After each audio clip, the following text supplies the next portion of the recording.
எங்கள் ஊர்லலாம் அந்த அந்த ஆறெல்லாம் அப்படி ஆக காரணம், எல்லா ஊருக்கும் தண்ணி கொண்டு போகிறோம்னு சொல்லிட்டு இருக்கிற தண்ணியை பூரா எல்லாத்தையும் எடுத்து, அதாவது ஒன்றுமே எங்கள் அம்மா ஆற்றுக்கு போய் தண்ணி எடுக்க போகிறப்ப நான் கூட போவேன். இடுப்பில் குடத்தை எடுத்துகிட்டு அந்த ஒரு ஊத்துப்பட்டைன்னு ஒன்று இருக்கும், மண்ணில் தோண்டி தண்ணியை இது பண்ணோன்னு சுத்தமான தண்ணி ஊறும். அந்த தண்ணியை எடுத்து ஊற்றுவாங்க. எங்கே போச்சு இதெல்லாம்? காணமே. நல்லா கவனிங்க, வெள்ளைக்காரன் போனதுக்கு பிறகு தான் நான் பிறந்தேன்.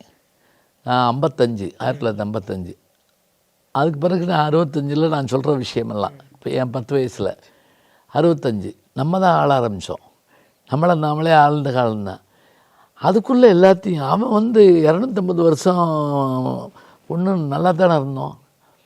அணைக்கட்டுகளே வேண்டான்னு சொல்கிறான் மேல்நாடுகளில் சில விஷயத்தில். அது பாட்டுக்கு போட்டோம், அது பாட்டுக்கு இருக்கட்டுங்கிறான். இயற்கை வளம் இப்படி ஆயிடுச்சுங்கிறாங்க.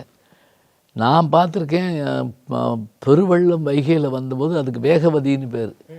இந்த வைகை அது வையை என்னும் பொய்யா குளக்குடிங்கிறார் சிலப்பதிகார ஆசிரியர்.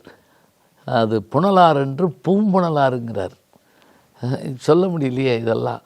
எப்படி நம்ம என்ன செஞ்சோம்? அவங்க காரணம், இவங்க காரணம், எல்லாரும் தான் காரணம்.